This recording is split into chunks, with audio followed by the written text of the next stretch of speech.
सभी छात्रों को जय हिंद। सनराइज करियर एकेडमी में सभी छात्रों का स्वागत है। चित्रकूट जिले की सर्वाधिक सरकारी नौकरियों में चयन देने वाली सनराइज करियर एकेडमी, जहां पर ऑफलाइन ऑनलाइन दोनों बैचेस चलते हैं, आप लोगों का स्वागत है। नए बैचेस 19 अक्टूबर 2022 दोपहर 12 से 3 और 3 से 6, जिसमें कवर किए जाएंगे आगामी उत्तर प्रदेश पुलिस का कोर्स, आगामी एसएससी जीडी का कोर्स और आगामी एसएससी सीजीएल का कोर्स। आज इस वीडियो के माध्यम से हम कुछ ऐसे आंदोलन पर नज़र डालेंगे जो हमारे एग्ज़ाम में महत्वपूर्ण भी होते हैं और कभी-कभी इतने ज़्यादा महत्वपूर्ण हो जाते हैं कि ऐसे-ऐसे प्रश्न बन जाते हैं कि जिनको हमें पूरा पढ़ना बहुत ज़्यादा ज़रूरी है। देखिए दोस्त, अगर सफलता चाहिए और एग्ज़ाम क्रैक करना है तो आपको हर एक टॉपिक को बड़ी गहराई से पढ़ना पड़ेगा। खाली वन लाइनर रिवीजन से कुछ चलने वाला नहीं है, क्योंकि आप जान ही रहे हैं कि आजकल क्वेश्चन के प्रारूप कैसे हो गए हैं। तो इस वीडियो के माध्यम से मैं सिद्धांत कवर करूंगा हमारे भारत के राष्ट्रीय आंदोलन, लेकिन एक वीडियो में एक ही आंदोलन, ताकि आपको हर एक आंदोलन के बारे में गहराई से पता लग पाए और आप एग्ज़ाम में अच्छा कर पाएँ। आज का जो हमारा प्रमुख आंदोलन है, वो है 1857 का विद्रोह। 1857 के विद्रोह में हम जानने की कोशिश करेंगे कि आखिरकार इसका कारण क्या था और आखिरकार कैसे इतने सालों बाद हमारा देश थोड़ा बहुत एकजुट हुआ और अंग्रेजों के खिलाफ लड़ा। असंगठित विद्रोह होने की वजह से ये असफल रहा, लेकिन अगर विद्रोह हो जाता तो मुझे लगता है आज़ादी 1857 में ही मिल जाती। आज हम एक ऐसे विद्रोह की बात करने जा रहे हैं, जो विद्रोह आखिरकार ब्रिटिश सरकार की नीतियों से तंग आकर लोगों ने अलग-अलग जगह पर चालू किया था। क्योंकि इसकी डेट, इस विद्रोह को चालू करने की जो डेट है, वह अलग-अलग थी, अलग-अलग जगह था, अलग-अलग नेतृत्व करता थे, जिसकी वजह से यह 1857 का जो विद्रोह था सफल नहीं हो पाया। तो आज के वीडियो में हम इसको कवर करेंगे। 1857 का विद्रोह को जानने से पहले देख लेते हैं, हमारे भारत में उस समय ब्रिटेन का शासन था और हमारे भारत के लोगों को उसने अच्छे से गुलाम बना रखा था। सन 1608 में आए तो थे व्यापार करने, लेकिन हमारे भोले-भाले लोगों को देखकर और यहाँ के निरंकुश राजाओं को देखते हुए वह पूरे भारत पे धीरे-धीरे अपना कब्ज़ा करते गए। भारत का औद्योगीकरण किया उन्होंने, हमारे भारत का हथकरघा उद्योग ठप किया, भारत के कई सारे नेचुरल रिसोर्सेज़ को, प्राकृतिक संसाधन को हमारे यहाँ से निकाल कर अपने यहाँ ले गए और फलते-फूलते रहे। और जब देख लिया कि भारत में कोई इतनी बड़ी शक्ति नहीं है जो इनसे टकरा सके, तो धीरे-धीरे इन्होंने भारत का दमन करना चालू कर दिया। और इनके दमन से हर एक व्यक्ति, हर एक आदमी, हर एक वर्ग का व्यक्ति, जात का व्यक्ति, धर्म का व्यक्ति इतना ज़्यादा पिसने लगा कि आखिरकार उन्होंने हथियार उठाए। राजा वर्ग, क्षत्रिय वर्ग, शूद्र वर्ग, वैश्य वर्ग और कई धर्म के लोगों ने जब धीरे-धीरे देखा कि धीरे-धीरे अब दमन हो रहा है, अब धीरे-धीरे हाथ से सब कुछ छिनता चला जा रहा है, तो धीरे-धीरे शस्त्र उठाए और एक विद्रोह को जन्म दिया, जिसका नाम है 1857 की क्रांति या 1857 का विद्रोह। इस विद्रोह में हुआ क्या था, इसको तो हम जानेंगे, लेकिन सबसे पहले आपको बता दें, यह एक ऐसा विद्रोह था जिसमें कई भारतीयों ने साथ मिलकर लड़ा और ब्रिटिश सरकार की कमर तोड़ने की कोशिश की। कहीं पर हथ थे तो कहीं निहत्थ थे, कहीं बंदूकों से तो कहीं तलवारों से तो कहीं ऐसे ही। क्योंकि ब्रिटिश के पास आधुनिक बंदूक होने के कारण और एक भारत में कमांड होने के कारण, अब भारत की ही ब्रिटिश आर्मी होने के कारण इस विद्रोह को दबाना संभव हुआ। 1857 का भारतीय विद्रोह भारत में ब्रिटिश इंडिया कंपनी के शासन के खिलाफ लड़ा गया था और इतना भयंकर लड़ा गया था कि इसके बाद हमारे देश में एक नए नियम लाने की ज़रूरत पड़ी, और ताज का शासन आया, लेकिन यह विद्रोह असफल रहा। लेकिन इसने फिर भी ब्रिटिश सरकार की आंखें तो कम से कम खोल दी कि अगर भारत संगठित हो गया तब तो तुम्हें निकलना पड़ेगा बाहर से। चलिए बात करते हैं 1857 के समय में। 57 का समय जो था वो एक ऐसा समय चल रहा था जब धीरे धीरे ब्रिटिश सरकार भारत में अपना पैर पसार रही थी और भारत का आधुनिकीकरण कर रही थी और भारत के कई राजाओं को, रानियों को उनके राज्य से निकाल रही थी। मैं हड़प की नीति की बात कर रहा हूं जो लॉर्ड डलहौजी द्वारा भारत में लाई गई थी। एक विस्तारवाद की नीति कि भाई जिस राजा रानी का खुद का पुत्र नहीं है, यानी उसके बाद अगर कोई सिंहासन पर उसका खुद का पुत्र नहीं बैठ रहा है तो उसका राज्य पूरा पूरा ब्रिटिश में मिल जाएगा। तो ऐसे बहुत सारे लोगों को डर था कि कहीं हमारा राज्य हमसे छिन ना जाए। नतीजा क्या? हथियार उठाए। 1857 की जो क्रांति है वह हमारे भारत में ये पहली ऐसी क्रांति थी जो ईस्ट इंडिया कंपनी के खिलाफ लड़ी गई थी और इसकी शुरुआत भारत से ही हुई थी। भारत के कई राज्यों से और कई जगह से हुई थी और कहीं कहीं इसको सिपाही विद्रोह के नाम से भी जाना जाता है, जहां पर जनता ने भी काफी ज्यादा भागीदारी निभाई इसमें लड़ने में। और अलग अलग देश में भारत में इसको अलग अलग नाम से भी जाना जाता है। यहाँ तक कि हमारे भारत के पाठ्यक्रम में अगर देखा जाए तो 1857 की क्रांति को ही भारत का पहला स्वतंत्रता संग्राम कहा जाता है कि जब हम भारत की आज़ादी के लिए लड़ रहे थे तो हमारा पहला स्वतंत्रता संग्राम कौन सा था? 1857 की क्रांति या विद्रोह। अलग अलग नाम से इसको जाना जाता है, जैसे सिपाही विद्रोह, ब्रिटिश इतिहास इसको सिपाही विद्रोह कहते हैं, भारतीय विद्रोह, महान विद्रोह। भारतीय विद्रोह स्वतंत्रता का पहला युद्ध विनायक दामोदर सावरकर द्वारा कहा गया। हालांकि हमारे एग्जाम में यही आता है कि भारत का पहला स्वतंत्रता संग्राम कौन सा था। आपके एग्जाम में अगर आता है कि भारत का पहला स्वतंत्रता संग्राम कौन सा था तो 1857 की क्रांति ही करना है, जिसमें मुख्य रोल किसका था? सिपाहियों का। मंगल पांडे की अलग ही कहानी है, उसका अलग मैं वीडियो बनाऊंगा। लेकिन सबसे पहले आपको यह कारण पता होना चाहिए कि हमारे देश में जो 1857 की क्रांति हुई थी उसका मुख्य कारण क्या था। तो उसका पहला मुख्य कारण था राजनीतिक कारण। राजनीतिक कारण मतलब ये जो ब्रिटिश सरकार थी इसका विस्तारवादी नीति। धीरे धीरे हमारे भारत में जिस तरीके से इन्होंने व्यापार की दृष्टि से आए और व्यापार की दृष्टि से आने के बाद धीरे धीरे उन्होंने पूरे भारत को ही खा गए। भारत के बड़े बड़े शासकों को हटाया, वहां पर अपने गवर्नर बैठाए और धीरे धीरे उनको पेंशन पे ला दिया।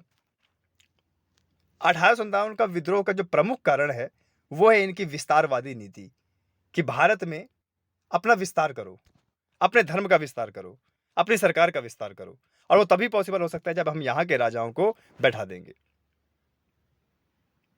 भारत के बड़े संख्या में शासकों को, प्रमुखों को हटाया गया, उनको पेंशन पे दिया गया।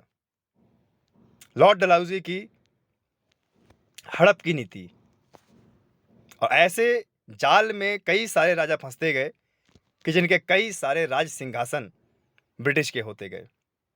जैसे रानी लक्ष्मीबाई के दत्तक पुत्र को झांसी के सिंहासन पर बैठने की अनुमति नहीं थी क्योंकि वह उसका पुत्र नहीं था, गोद लिया हुआ पुत्र था। और लॉर्ड डलहौजी ये जो महाशय हैं, इनकी नीति के हिसाब से अगर लड़का उस राजा रानी का है तो ही उसका राज सिंहासन का विस्तार हो सकता है, नहीं तो उसका राज सिंहासन पूरा पूरा सरकार का हो जाएगा। डलहौजी ने अपने व्यक्तिगत सिद्धांत का पालन करते हुए सतारा को ब्रिटिश भारत में मिलाया, नागपुर को और झांसी जैसे रियासतों को ब्रिटिश इंडिया में मिलाकर वहां पर राज करने लगे और यहां के राजा निसिंहासन हो गए। आगे बात करते हैं। ये हड़प की नीति इतनी ज्यादा आगे बढ़ती गई कि लोगों के बीच निरंकुशता आने लगी। जो बड़े बड़े वर्ग के लोग थे, राजा वर्ग थे, उनको ये लगने लगा कि कहीं ना कहीं हमसे भी ये हमारा राज्य छूट ना जाए। जैतपुर, संबलपुर, उदयपुर भी हड़प लिए गए। लॉर्ड डलहौजी द्वारा अवध को भी ब्रिटिश साम्राज्य के अधीन कर लिया गया और जब अवध को ब्रिटिश साम्राज्य के अधीन किया गया, तब यहाँ से शुरू होते हैं षड्यंत्र। अवध की धरती से शुरू होते हैं षड्यंत्र कि अब कैसे करके ब्रिटिश से लड़ना है। कई लोग इसमें बेरोजगार हो गए, कईयों के घर छिन गए, जमीन जायदाद छिन गई और वो सीधे ब्रिटिश के अंडर में आ गए। अब ब्रिटिश उनसे गुलामी करवाए। इस कार्यवाही ने एक वफादार राज्य अवध को असंतोष षड्यंत्र के अड्डे के रूप में परिवर्तित कर दिया। अब यहाँ के जितने भी ऐसे वर्ग के लोग थे जो अपना राज्य प्रशासन वापस चाहते थे, वह ब्रिटिश के खिलाफ षड्यंत्र रचने लगे कि कैसे इनको दमन करना है, कैसे इनको हटाना है, कैसे इनसे लड़ना है। भाई सीधी सी बात है कि एक ऐसी नीति जो आपका सब कुछ ले जाए, तो उसके खिलाफ तो आप षड्यंत्र तो रचोगे ही। आगे बढ़ते हैं। सामाजिक कारण। ब्रिटेन के लोग जिस तरीके से अपने क्रिश्चियनिटी का भारत में विस्तार कर रहे थे, तो यहाँ के धर्म समाज के लोगों को ये चीज़ ठीक नहीं लगी। जबरन धर्मांतरण कराना, हिंदू को ईसाई बनाना, मुस्लिम को ईसाई बनाना।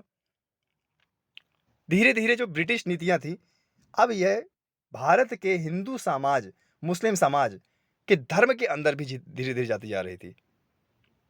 आगे इसका एक और कारण है एनफील्ड राइफल का, उसको हम देखेंगे। हमारे भारत के लोगों में आखिरकार जो सरकार थी, ब्रिटिश सरकार, उसका क्या संतोष हुआ, असंतोष क्यों फैला? कंपनी शासन का विस्तार, साथ साथ अंग्रेजों ने भारतीयों के साथ अमानुषिक व्यवहार करना प्रारंभ कर दिया।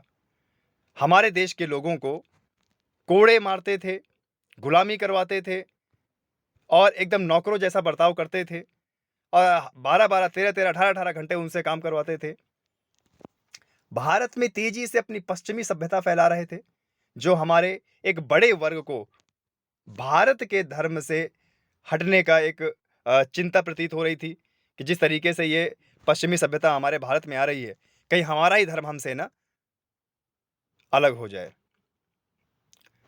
अंग्रेजों का भारत में रहन सहन, जिस तरीके से वह हमारे प्राकृतिक संसाधनों का दोहन कर रहे थे, उद्योग धंधे, इतना ज़्यादा मशीनों का आविष्कार हो गया कि जब वह मशीनें हमारे भारत में आईं और हमारे भारत का औद्योगिकरण हुआ, तो हमारे भारत में एक बड़े पैमाने पर हथकरघा उद्योग का विनाश हो गया। एक ऐसी जनता जो पूरे हथकरघा उद्योग पर लीन थी और जिससे भारत की इकोनॉमी चलती थी, वो पूरी पूरी ठप हो गई। सिर्फ ये लोग अपने फायदे के लिए किए। 1850 में एक अधिनियम द्वारा वंशानुक्रम के हिंदू कानून को बदल दिया। जो हमारा एक हिंदू कोड चल रहा था, सनातन धर्म का कानून चल रहा था, 1850 में उसको बदल दिया। तो इससे काफ़ी चिंतित थे कि अब लगता है पूरा भारत ब्रिटिश में तब्दील हो जाएगा और फिर से एक गुलामी शुरू हो जाएगी। और सबसे बड़ी बात कि जबरन ईसाई धर्म में परिवर्तन कराना, भारत के लोगों का जबरन ईसाई धर्म में परिवर्तन कराना। और जो ईसाई धर्म में परिवर्तन होता था, उसको ये लोग मान्यता अलग से देते थे, अलग से ट्रीट करते थे। और जो गैर ईसाई धर्म के हुआ करते थे, उनके साथ बड़ा भेदभाव किया करते थे। ये भी एक निरंकुशता का कारण था हमारे भारत में, जिसने 1857 की लड़ाई को जन्म दिया। भारतीय धर्म का अनुपालन करने वालों को सभी प्रकार का अपमानित किया करते थे, गलत बोलते थे, मारते थे। हमारे लोगों को ज्यादा से ज्यादा ईसाई धर्म से जुड़ने के लिए प्रेरित करते थे। भारत का जो एक अस्तित्व है, हजारों साल पुराना जो एक धर्म है, उसके विनाश की ओर थे। तो इस वजह से भी भारत में एक निरंकुशता फैली, भारत के लोगों के बीच धर्म भ्रष्ट होने की एक निरंकुशता फैली। और उस समय भारत के लोग सती प्रथा में बहुत ज़्यादा लीन थे, सती प्रथा को बहुत ज़्यादा मानते थे कि भाई ये सनातन धर्म का एक अंग है और सती प्रथा होनी चाहिए। लेकिन अंग्रेजों को ये चीज़ बिल्कुल बेकार लगती थी कि नहीं, भारत में सती प्रथा नहीं होनी चाहिए। नतीजा क्या? सती प्रथा, कन्या भ्रूण हत्या जैसी प्रथाओं से ये लोग हटना चाहते थे, इसको बंद करवाना चाहते थे। तो कहीं ना कहीं भारत के समाज को लगा कि नहीं, ये तो अब धर्म में भी दखल दिया जा रहा है, क्योंकि उस समय भारतीय समाज की मान्यता ये थी कि सती प्रथा होनी चाहिए। धीरे धीरे अंग्रेजों ने और राजा राम मोहन रॉय ने बड़े बड़े कदम उठाए सती प्रथा का अंत करवाया, दास प्रथा का अंत करवाया, विधवा पुनर्विवाह को मान्यता दी। और ये सारी मान्यताएं हमारे भारत में धर्म के खिलाफ थी।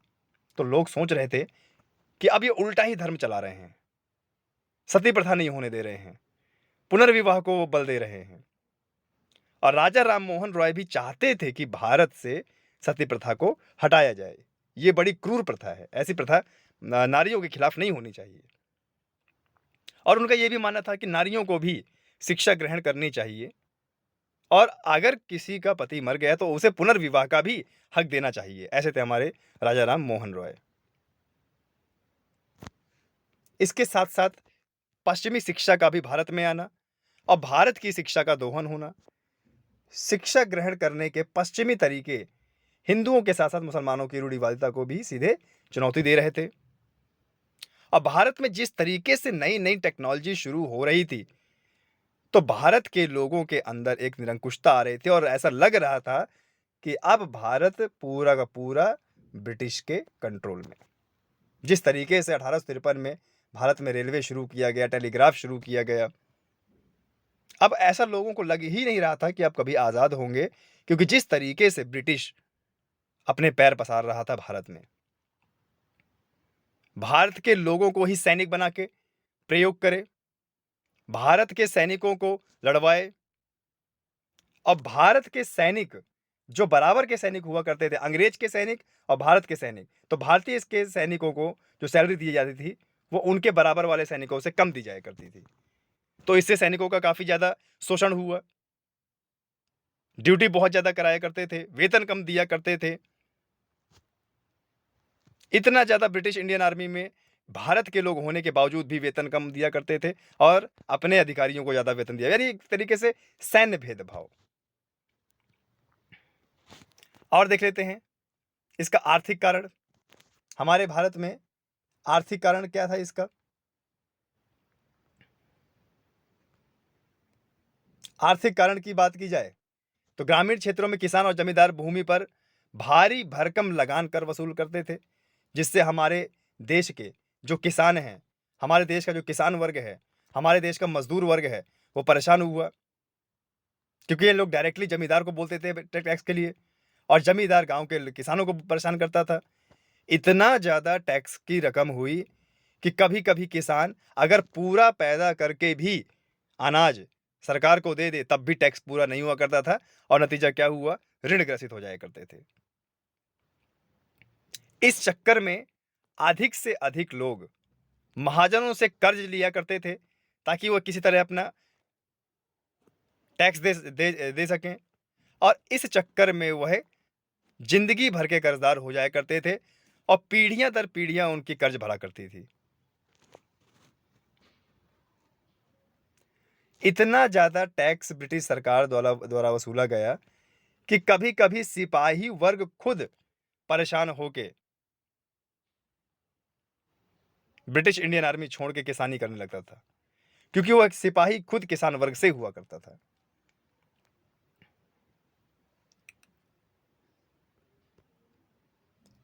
बड़ी संख्या में सिपाही खुद किसान वर्ग से थे और वे अपने गांव को छोड़कर आए थे, इसलिए किसानों का गुस्सा जल्द ही सिपाहियों में भी फैल गया। जैसे हमारे गांव के किसानों की हालत हुई, उन्हीं के बच्चे ब्रिटिश इंडियन आर्मी में हुआ करते थे। तो धीरे धीरे ये गुस्सा, ये हालात उन सिपाहियों तक फैले और सिपाहियों के बीच में भी ब्रिटिश इंडियन आर्मी के खिलाफ एक निरंकुशता फैलती गई। अब जैसे ही इंग्लैंड में औद्योगिक क्रांति शुरू हुई, क्योंकि पहले तो भारत से कच्चा मटेरियल जाता था इंग्लैंड, फिर वहां से पक्का बन के आया करता था वापस भारत, तो इन्होंने क्या किया कि वहां की पूरी मशीनें यहां ला दिया, जिससे भारत के हस्तकला उद्योग में भारी नुकसान पड़ा। लोग बेघर हो गए, बेरोजगार हो गए। अब इतनी ज्यादा प्रतिस्पर्धा आने लगी, मशीनों के द्वारा हाथों से काम कम होने लगा। नतीजा, भारत का एक मार्केट डूब गया, कई लोग बेरोजगार हो गए, कई लोग खाने के मोहताज हो गए। इतना इन्होंने भारत को क्रूर बनाया। सैन्य कारण, 1857 का सैन्य कारण। 1857 के समय में ही ये बात फैली थी कि इंग्लैंड से एक नई बंदूकें आ रही हैं, जिसका नाम है एनफील्ड राइफल। और ये एनफील्ड राइफल ये आधुनिक बंदूक है और इसमें जो कारतूस लगाया जा रहा है उसमें गाय और भैंस की चर्बी है। और उस समय 1857 के समय में ब्रिटिश इंडियन आर्मी में मुसलमान वर्ग और हिंदू वर्ग के बड़े संख्या में सिपाही थे। और ये बात बीच में फैल गई कि जो नई बंदूक आई है उसकी कारतूस को मुंह से निकालकर, उसकी चमड़ी को मुंह से निकालकर बंदूक में भरना और फिर उसको शट करना है। तो ये दोनों वर्ग के लिए, हिंदू वर्ग और मुस्लिम वर्ग, दोनों वर्ग के लिए बड़ा एक धर्म संकट जैसी बात हुई कि अगर हम चर्बी को मुंह से लगाते हैं तो ये हमारा धर्म भ्रष्ट है, हम ऐसा नहीं करेंगे। तब भारतीय सिपाहियों के बीच में बहुत ज्यादा तनातनी का माहौल हुआ, बहुत ज्यादा निरंकुशता हुई और उन्होंने इस बंदूक को साफ मना कर दिया इस्तेमाल करने से। और उसी समय लॉर्ड कैनिंग की ये नीति भी थी कि भाई जो भी ब्रिटिश इंडियन आर्मी को ज्वाइन करेगा, अगर जरूरत पड़े तो उसे समुद्र पार करके भी जाना पड़ेगा और लड़ना पड़ेगा। और हमारे भारतीयों की थिंकिंग ये थी कि समुद्र पार करके वो नहीं लड़ेंगे, ये हमारे संस्कृति के खिलाफ है। तो ये भी एक कारण था। 1857 का विद्रोह एक सिपाही विद्रोह के रूप में शुरू हुआ। अब भारत में ब्रिटिश सैनिकों के बीच भारतीय सिपाहियों का प्रतिशत 87 था, लेकिन उन्हें ब्रिटिश सैनिकों से निम्न श्रेणी का माना जाया करता था। एक भारतीय सिपाही को उसी रैंक के एक यूरोपीय सिपाही से कम वेतन मिलता था। यहां पर देखो शोषण हुआ। उसने अपने घरों से दूर क्षेत्रों में काम करने की अपेक्षा की जाती थी कि भैया अपने घर से दूर रह के काम कर, समंदर पार करने के लिए भी जाना पड़े तो वहां जाना पड़ेगा। ऐसी नीतियां थी। यही नीतियां सिपाहियों को विद्रोह के रूप में उभार कर सामने लेके आई। तत्कालिक कारण 1857 का ये था, ये एनफील्ड राइफल, जिसमें इस कारतूस को लगाकर छुटाया जाता था। लेकिन इस कारतूस को खोलने के लिए इस चर्बी जो ऊपर लगी है, ढक्कन जो लगा है, इसको मुंह से खोला जाया करता था और ये गाय और सुअर की चर्बी से बना हुआ करता था, ऐसा उस समय की मान्यता है। और यही कारण था कि जब एकदम धर्म भ्रष्ट होने लगा तो मंगल पांडे वो पहला व्यक्ति था जिसने हथियार उठाया और सिपाही विद्रोह का नेतृत्व किया और अपने आला अधिकारियों से लड़ गया। और धीरे धीरे ये विद्रोह पूरे भारत में फैल गया। बंगाल से इसकी शुरुआत हुई, मेरठ में इसने ज्यादा आग पकड़ी और धीरे धीरे कहीं ना कहीं भारत में उस समय 1857 में विद्रोह चल ही रहे थे। 1857 के विद्रोह के तत्कालिक कारण सैनिक थे। एक अफवाह यह फैल गई थी कि नई एनफील्ड राइफल के कारतूसों में गाय और सुअर की चर्बी का प्रयोग किया जाता है। सिपाहियों को इन राइफलों को लोड करने से पहले कारतूस को मुंह से खोलना पड़ता था और हिंदू और मुस्लिम दोनों सिपाहियों ने इनका इस्तेमाल करने से इनकार कर दिया क्योंकि दोनों का धर्म भ्रष्ट कर रहा है। लॉर्ड कैनिंग ने इस गलती के लिए संशोधन करने का प्रयास किया, लेकिन यह बात इतनी ज्यादा फैल गई थी और इतनी ज्यादा लोगों के बीच निरंकुशता आ गई थी कि अब सीधे भारत के सिपाहियों ने ब्रिटिश इंडियन आर्मी का साथ देने से इनकार कर दिया। उठा लिए हथियार और लगा दिया बैरकपुर और मेरठ की छावनी में आग और एक 1857 की क्रांति का डंका बजा दिया, बिगुल बजा दिया।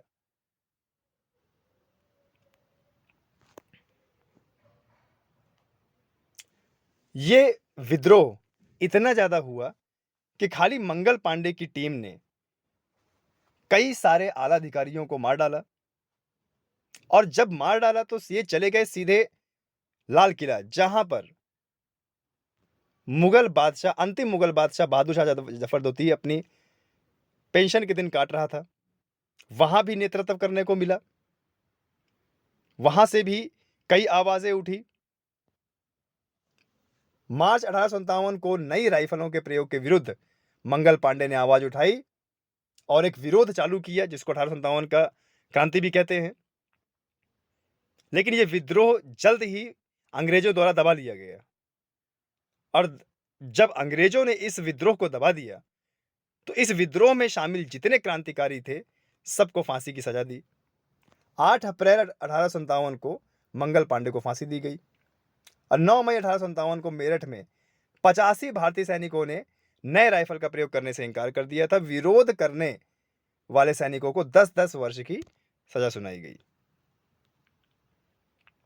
अब देख लेते हैं कि इस विद्रोह का केंद्र क्या था। विद्रोह पटना से लेकर राजस्थान की सीमा तक फैला हुआ था। विद्रोह के मुख्य केंद्रों में कानपुर था, लखनऊ, बरेली, झांसी, ग्वालियर, बिहार का आरा जिला। लखनऊ की बात करें तो यह अवध की उस समय राजधानी थी और अवध के पूर्व राजा की बेगमों में से एक बेगम हजरत महल ने विद्रोह का नेतृत्व किया था। यह बहुत इंपॉर्टेंट है, कई बार एग्जाम में पूछा गया है कि लखनऊ से 1857 की क्रांति की कमान किसने संभाली थी? बेगम हजरत महल ने। बहुत बार ये एग्जाम में पूछा गया है, इंपॉर्टेंट है।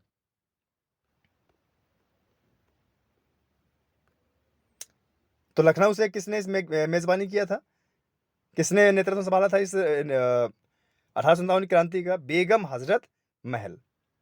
कानपुर की बात करें तो नेतृत्व करता था इसका पेशवा बाजीराव द्वितीय के दत्तक पुत्र नाना साहेब ने। यह भी इंपॉर्टेंट है, एग्जाम में कई बार आया है। झांसी की बात करें तो रानी लक्ष्मीबाई ने झांसी से नेतृत्व किया था। 22 वर्षीय झांसी की रानी, क्योंकि उनके पति की मृत्यु हो गई थी और अंग्रेज ने उनके दत्तक पुत्र को सिंहासन पर बैठने से इनकार कर दिया था और हड़प की नीति से झांसी को वह लेना चाहते थे, लेकिन क्योंकि खूब लड़ी मर्दानी, वह तो झांसी वाली रानी थी। ग्वालियर, झांसी की रानी लक्ष्मीबाई ने विद्रोहियों का नेतृत्व किया। नाना साहेब के सेनापति तात्या टोपे के साथ मिलकर उन्होंने ग्वालियर तक मार्च किया और उस पर कब्जा किया। ब्रिटिश के खिलाफ मजबूती से लड़ी, लेकिन अंत में हार गई। और जब हार गई तो ब्रिटिश ने ग्वालियर पर पूरा कब्जा कर लिया, ग्वालियर के किले पर कब्जा कर लिया और अपने ब्रिटिश क्षेत्र में मिला दिया। बिहार की बात करें तो बिहार से नेतृत्व कर रहे थे कुंवर सिंह, जो जगदीशपुर बिहार के एक शाही घराने से थे। तो कुछ इस तरीके से था ये 1857 की क्रांति, और इसमें जो इंपॉर्टेंट क्वेश्चन है वो यहीं से बनते हैं। हमारे भारत का पहला स्वतंत्रता संग्राम। जय हिंद, जय भारत।